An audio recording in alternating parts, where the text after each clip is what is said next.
Good morning, everyone. Today I'm reading from Rays of the One Light. These are commentaries on the Bible and the Bhagavad Gita, written by Swami Kriyananda and based on the teachings of Paramhansa Yogananda. This week is entitled The Eternal Now. Truth is one and eternal. Realize oneness with it in your deathless self within. When will I find God? Many devotees have asked this question because worldly goals require time usually for their fulfillment. We imagine time to be a factor on the spiritual path, and so it is, but only because we think it is. God is as much with us now as he will ever be. It is not he who needs to come to us. We need to come to him. And that process of coming to him is a matter of transforming our self-perception. In the Gospel of St. John, Jesus says, "Say not ye, there are yet 4 months, and then cometh harvest? Behold, I say unto you, lift up your eyes and look on the fields, for they are white already to harvest." There is a practical teaching in these words of Jesus, apart from their statement that we have God already and have only to realize that truth. Jesus is saying, lift up your eyes and look. To hold the eyes uplifted is the best position for meditation. For the seat of superconsciousness lies at a point midway between the eyebrows, in the frontal lobe of the brain, just behind that point. This point is known also as the Christ center. By lifting up your eyes and concentrating there, you will find it easier to enter the state of ecstasy. That is why saints in every religion have often been observed during states of deep inner communion with their eyes uplifted, focused on the inner light, white, as Jesus said, already to harvest. The Bhagavad Gita goes further into this meditative teaching. It states, holding the spine firm, the neck and head erect and motionless, let the yogi focus his eyes at the starting place of the nose, the point between the eyebrows. Let not his gaze roam elsewhere. In meditation, tell yourself, I have God already. I am alive forever in the divine light. Thus, through Holy Scripture, God has spoken to mankind.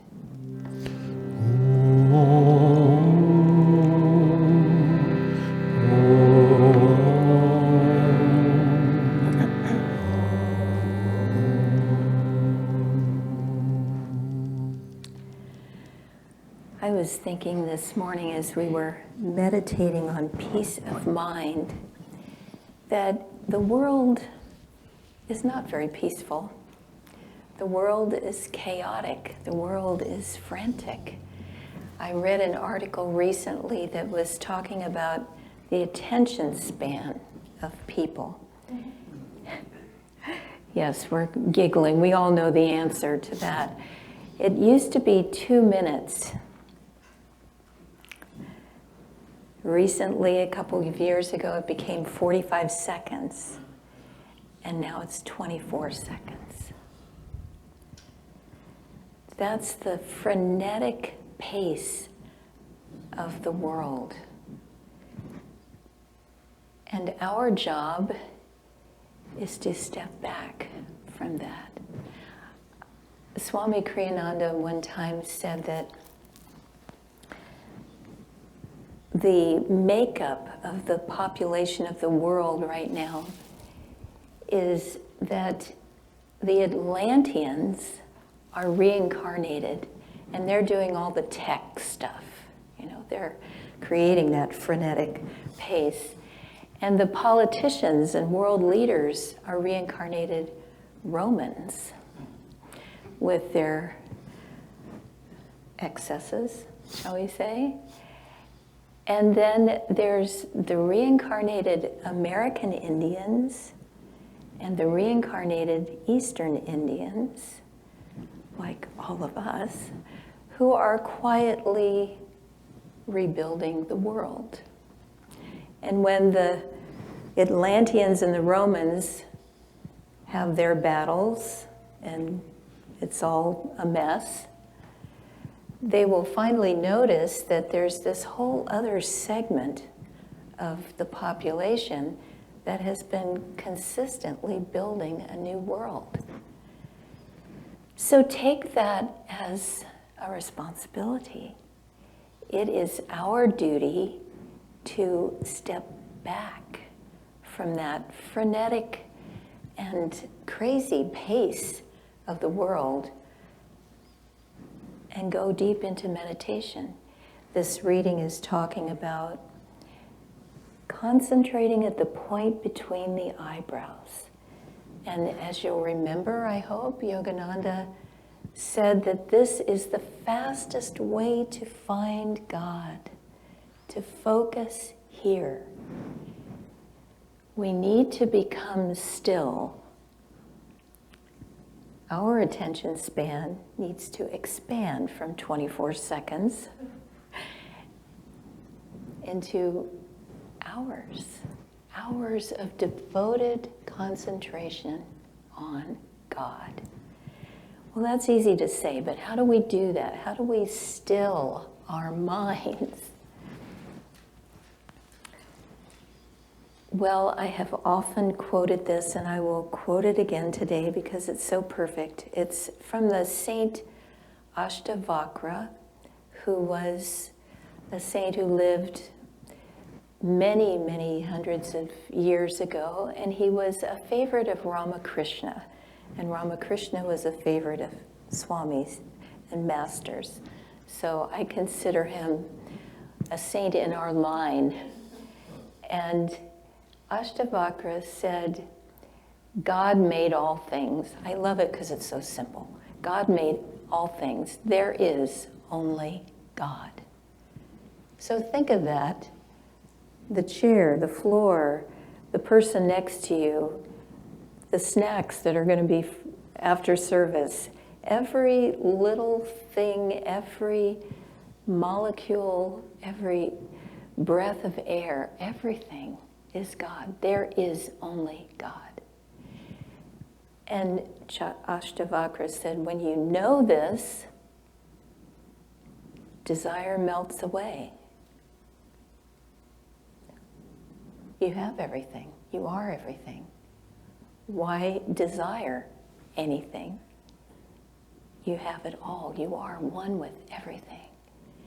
Knowing this desire melts away, clinging to nothing, you become still. And we know from the Bible, be still and know that I am God. It's that stillness that we have to find. And even if we can sit still, it's a whole other thing to quiet the mind. That's what we've heard from all corners of the earth. Wherever we've taught a class, people will say, in whatever language, I can't meditate, my mind wanders, I'm restless. It's universal. But the way to stillness is there for us. We have to want it. I remember a very busy time when I was working with Swami, and we were just night and day on these projects. And his birthday came right at the end of this crucial work flow. And somebody wanted me to make a happy birthday sign, a big banner, calligraphy banner. And it was a surprise for Swami. So I had to do this banner in the floor of my tiny little cabin, rolling it up as I went. And we got it hung up, and it was a surprise. And Swami said, "Who'd made the banner?" And somebody said, "Nirmala made it." And he looked at me like, "How did you find time to do that?" And I said, "There's always time to do what you want to do. If you have the desire, if you have the love, if you have no time at all, you will find the time." And that's what we need to do with God. We need to find the time for Him through desire, through devotion, because you want to. If you love your children or you love your spouse, you find the time. You love your friend, you find time because you know it's important. And that's what we need to do with God. And remember, as we're sitting there and the churning thoughts are, "Oh, I forgot I have to pick up the laundry and I have to do all these little things," shoo them away. They're like little mosquitoes. Put a net over you, over your mind. Don't let them in. Keep one pointed. Eventually, we have to get to the point where even the breath is too much of a restless action. And what do we do when we see something awe-inspiring or we're moved? We draw our breath in and hold our breath. If we're trying to do something very fine, we'll calm our breath. Like threading a needle, we'll just hold our breath. That's what has to happen. That complete peace, peace of mind, calmness, stillness, that's what we need to find. We need to make that happen for ourselves. It doesn't mean that that's all we do all day is sit on the couch and try to be still. That's not the idea. We have to put out tremendous energy to help draw the magnetism that spiritual step is. There's a story that I love that a friend of mine in India told me. And she said there was a young bride in India who went to live at the luxurious home of her new husband.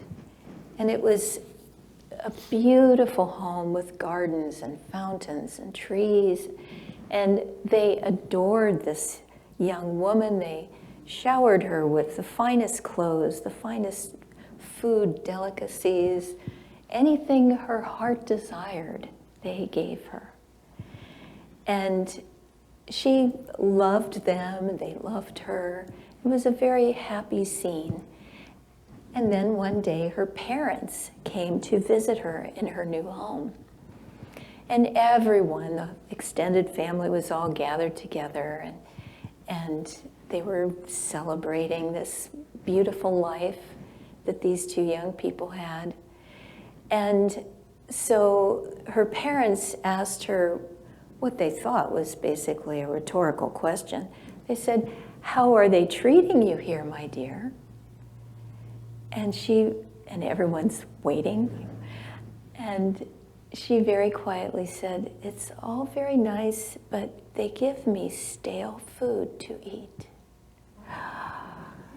Gasp goes up from everyone and big uproar. "But my dear, we give you all this and we gave you that," and on and on and on. And she sat there quietly.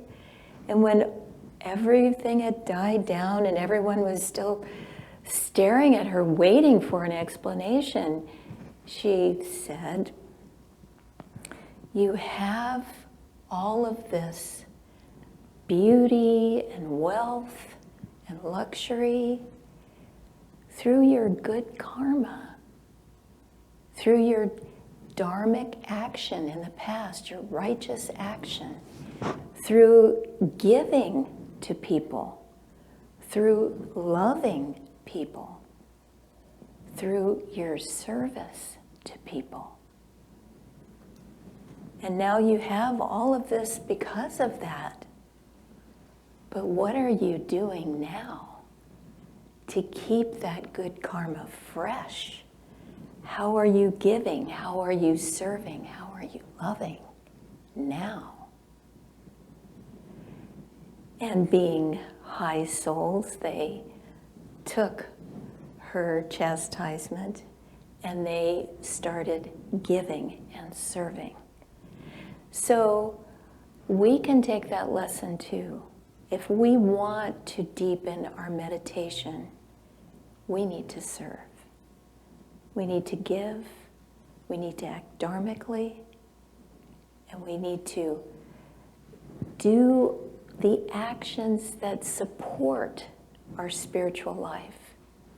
Just like with any habit that we're trying to break, the first thing is to stop the action, and at the same time stop all the situations that lead to that action. And in addition, we need to put our energy elsewhere, full energy elsewhere.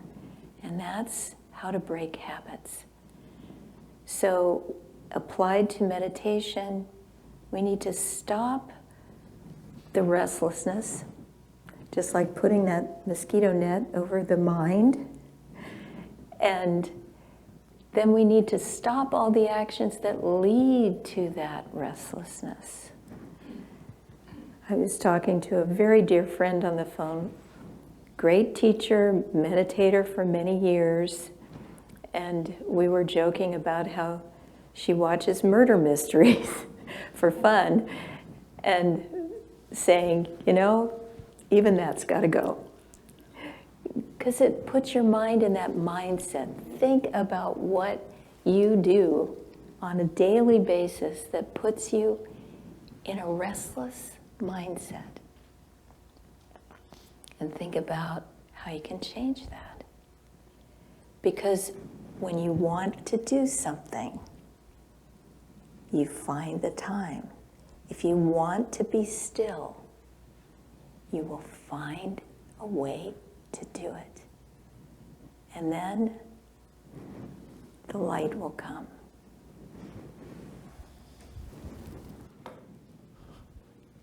When we prepare for Sunday service, we have certain themes and certain points we want to make, but every time I listen to Nirmala, I'm sort of tugged in another direction depending on what she talks about. And so she was talking about the daily experience, and it reminded me of a cute little thing that happened recently. My dad is coming up on 94 years old and sharp as anything. And he's, so every once in a while I'll get a little letter in the mail. He still believes in stamps and envelopes and that sort of thing. It's adorable in its way. I also get emails, no texts. He will not text. Texting, you're wasting your breath. But anyway, this envelope came recently, and in it was a little article, probably, from the New York Times or the Wall Street Journal or something. And it talked about how one of the ways, he's obviously interested in how people live into their elder years in a healthy way. That's been an interest of his for decades. He used to run marathons. I mean, he's was physically active for much of his life, and a little less so now, but he still gets to the basement and, gets on the bicycle or the weight machine or whatever. But anyway, this was a different topic, and it said people who listen to music every day, there's a very healthy mental response. It keeps the mind limber. And the article was well taken, but what was adorable was what was underneath. He said, "So be thankful for the Mormon Tabernacle Choir and Ray Charles." His musical taste is a wide spectrum, from black female vocalists to the Mormon Tabernacle Choir to the Ananda Choir, actually. He's been bugging me to get him an album of our music, a more recent album of our music. I said, "Dad, we didn't even have a choir for 3 years because of the pandemic." But anyway, we're working on it.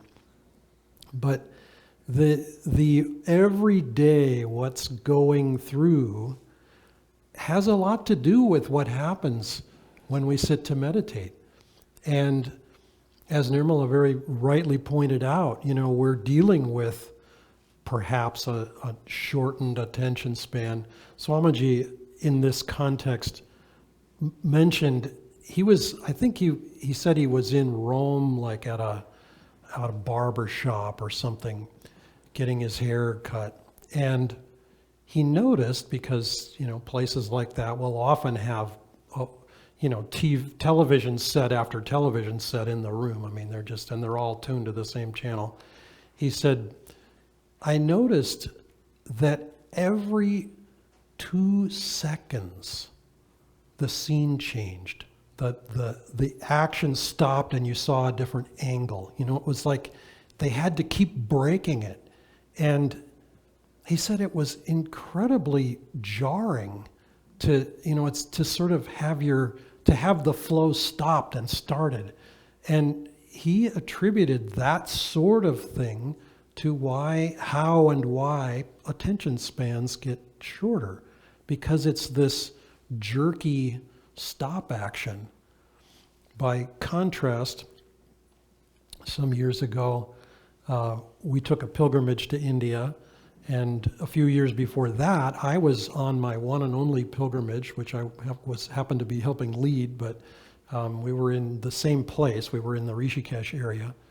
And we went to meditate in a cave in Vashishta Guha, which is a wonderful, amazing place. And Swamiji himself had taken seclusion there for a month. He wasn't in that exact cave. He was in a cave, 50 yards away, sharing it with a cobra, notably, for a month. He didn't know that at the time, found out later. But anyway, in this cave where the sage Vashishta lived, you can go a long way into the cave. And we did, and we meditated there. And I remember the first time that I meditated there, we meditated for, I don't know how long. I really, truly don't know. We weren't wearing watches. It was utterly pointless to have a cell phone in there, because you weren't, unless you wanted to take a picture, but it wasn't allowed. And plus it was dark in there anyway. I mean, really dark. But you went into that place and you came out a while later, and you really couldn't have said, was that an hour? Or was that 2 hours? Or was that a half an hour? It was just a timeless place. You went into this space. I had surgery and went under anesthesia some weeks ago. I'm wearing a titanium plate in my arm right now. I'm strong. Don't hit my arm, it'll hurt you. But as they were prepping me for the surgery, the surgeon and the anesthesiologist were talking with each other, and asking me a few questions and then talking with each other. And finally, the anesthesiologist said to me, "Okay, I'm going to start administering this." And he had a little thing in my arm where he could inject. What is it called? Yeah, an IV. Yeah. Anyway, so he began injecting this anesthetic, and I said, "So are we talking 5 seconds?" He said, "Yeah, about 5 seconds."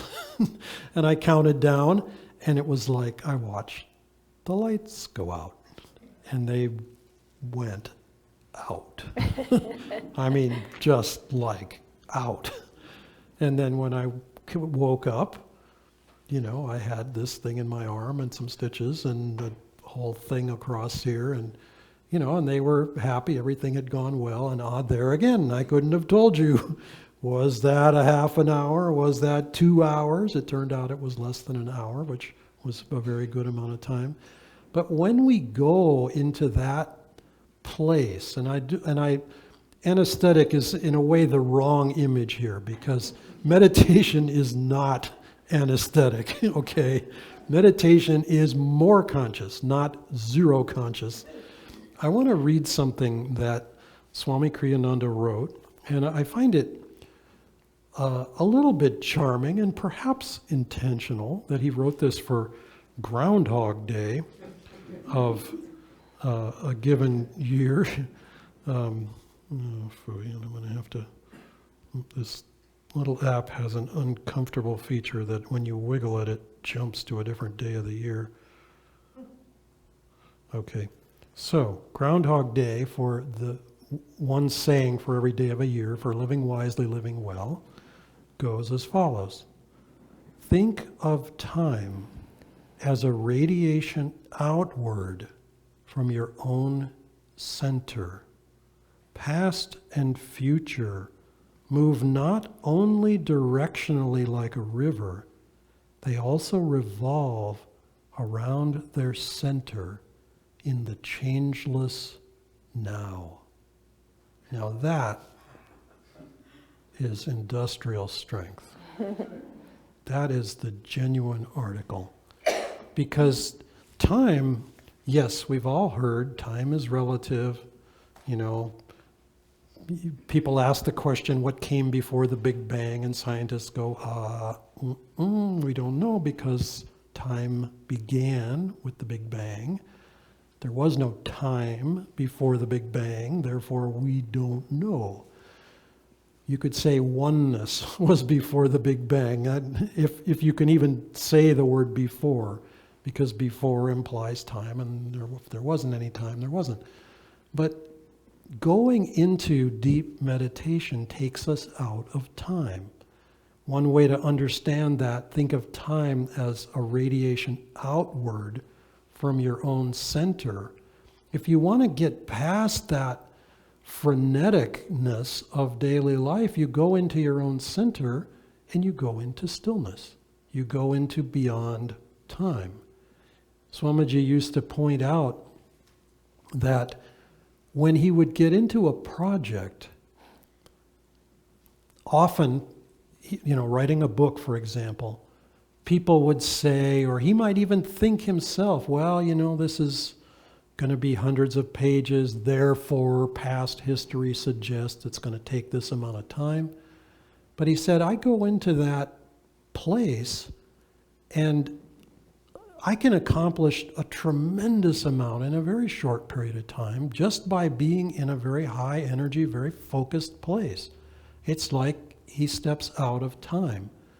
When he wrote the essence of the Bhagavad Gita in the year 2005 mostly, and then a little bit, the editing part came a little bit into 2006, he was writing 10 pages a day, which may not sound like a lot, but he was writing and doing a little bit of editing at the same time. He wrote 600 pages in 60 days. And we were living with him at the time in India, and he had people visiting from America. He couldn't just ignore them. I mean, some of them also, Jyotish and Devi, happened to be staying there in the same house as well. And he had people coming from all parts of the planet. I mean, it was just a swirl of action. So he couldn't spend the whole day writing, but he would spend a portion of every day writing. And by the end of 2 months, he had a 600-page book. And then he spent 3 weeks editing it, and which is incredible, because he could often spend 2 or 3 times as long as he spent writing something, editing it. He spent a year editing Raja Yoga, and he spent, I don't even know how long, he's probably spent more than a year editing the Material Success course. So, I mean, these things can take forever, and he was a relentless editor. But just that ability to focus that ability to dive in. We can think, and I know this has been an experience for me and probably for most of us here. When we sit to meditate and we feel that restlessness, we feel that mental agitation, there can be this tendency to think, oh, well, it's just going to be grim determination all the way down. I'm just stuck with it. But what we forget when we get into that mindset is that stillness is bliss. Stillness is peace, it's joy, it's all these incredible qualities that take us out of that freneticness. And the frenetic side is actually a distraction from that peace. I had this experience in college that was kind of a grace. I have to think it was a grace from another lifetime because it was very unexpected, and I had done relatively little to earn it, shall we say. I had done some yoga postures. I was doing about 2 hours of yoga postures every day. So, I mean, I was working at it for sure. But I remember just having this blissful, peaceful feeling, so much so that I pulled away from eating at the same table with all my friends from the dorm. We were very close. We were all friends, very happy, boisterous, bubbly group. And I really liked being with them. I mean, it wasn't that I didn't like them, but this feeling was so strong that I pulled away and I ate by myself. And after some weeks of this, I got called into there was a couple who were sort of the dorm mom and dad. And I got called into their place. And I thought, uh-oh, now what did I do? And believe me, there were things that could have gotten on that list, and I was not looking forward to having to answer for any of them. Things were lively when I was in college. Anyway, come to find out what they wanted, we see that you're not eating with everybody. Is there something we should know about? And I just laughed. I was like, well, I just am so happy to be by myself. I mean, I was just like, I didn't even know how to explain it. It was just completely other. But anyway, they were satisfied enough. They let me be. They didn't bug me about it anymore. They were concerned that there was some big rift or there was some big issue going on. I was like, good grief, no, I'm just in bliss. But that experience is what awaits us. Yes, we have to do a little work. Yes, there is a bit of effort involved because, just like this reading was talking about, we think that time is involved in it. We think, to achieve that, we have to spend so much time. And yes, then we do, because we think we do. Well, what is involved in not thinking that we do? What is involved in thinking, well, I'll give you a quote. This is a Star Wars quote. This is from the end of the very first movie that came out in the late 70s, which is actually like the fourth movie in the whole sequence. But anyway, at the time it was the first movie. And at the very end of the first movie, Darth Vader is zeroing in on Luke Skywalker. And Luke Skywalker is trying to shoot the little laser bombs or whatever they're called into the little tunnel to blow up the Death Star. And Darth Vader is realizing that the Force is strong with Luke Skywalker. He doesn't know that it's Luke Skywalker, but he knows the Force is, he's blown up all these other ships, but he keeps trying to, and he can't quite get it. But then at the last second, his target locks on to Luke, and Darth Vader says the words, "I have you now." And he's about to shoot, and then who comes blasting in but Han Solo and knocks Darth Vader's little ship all spinning through space, and he doesn't get to take his shot at Luke Skywalker, who lives and is the hero of the day, and etc. Remember those words. I have you now. It doesn't mean turn into Darth Vader. Just remember those words. because we have Him now. We have God now. Yes, we may not have realized it all the way down to our tippy toes, all the way through the DNA, all the way in every molecule, etc., etc. But it's nevertheless a truth. We have God now. And our knowing will increase.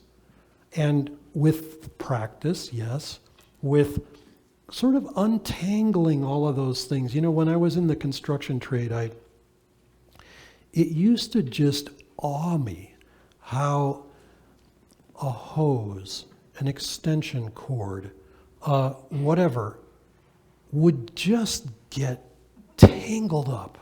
It's just like you just look at it and it would get tangled up. And trying to untangle those things, you know, pulling it out of the back of the van or the truck or whatever, you know, and it get caught on another tool and get stuck under something else. And it was like, what is it? I mean, there's got to be like a mathematical law that says, I will tangle. I am a cord, I will tangle. And that's like that with the mind too. The mind will tangle with us. Not tango, but tangle. And to untangle means to sort of tease out all the little wrinkles and all the little wriggles of it. And yes, be very patient, because you can't just go and try to rip at it because you yank the end of the cord off, or whatever, something bad happens. And you can't, it takes that patient application. I'm reading a lovely book now. I haven't gotten that far into it, but I can say that it's extremely inspiring, and the book's title is one word: grit. And it's by a woman named Angela Duckworth, and the stories and the whole principle of it is amazing. But how it applies to meditation is, her point in the book is, we overrate talent and we underrate patient, persistent effort, steadfast effort. And so she, all kinds of stories about how, it's tortoise and hare. I mean, it's all kinds of myths and legends and, principles that we know from childhood in many ways, but yet our tendency is to think, oh, but he or she is so talented. Well, that's great. That's kind of like what the story Nirmala told about the stale food. That's the past. That's because you don't get talented without having created that in another lifetime. You come breezing in and you're great at music, you're great at sports, you're great at whatever, you're great at being 6'9", I mean, that's created from someplace else. Well, what are you going to do today? What are you going to do this evening? What are you going to do tomorrow? Those things are that's the grit part. And anyway, I recommend it, even though I'm only on chapter 2 out of whatever, 10 or 12 or 15. But I also recommend the principle. Whether you get the book or not is irrelevant, but the principle is valid and important. It's patient, steady effort. Then what happens is we enjoy the process. We're not thinking about some goal far away. That's part of the message Swami's giving us is, it's right now. It's in the process. It's not far away. So think, I have you now. I have you now. Not him, her, it. I have you, who I know. I have you now. And then we will find God, not just very near, but living in our own heart and consciousness.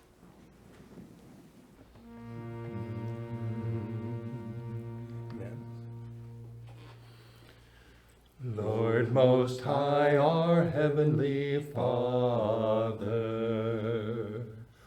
all our lives we dedicate to Thee.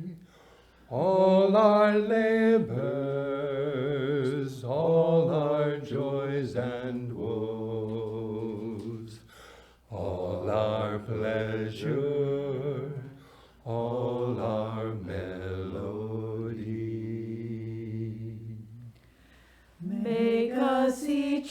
channel of thy peace. When in darkness, guide us from above. Where there's sorrow, may we sow thy joy. Where there's hatred, may we share thy love. Lord Most High, our Heavenly Father, all our lives we dedicate to Thee.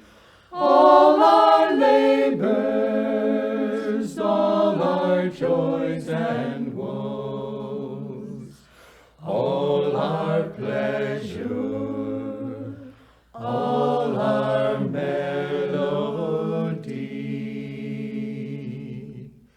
Make us each a channel of thy peace. When in darkness, guide us from above. Where there's sorrow, may we sow thy joy. Where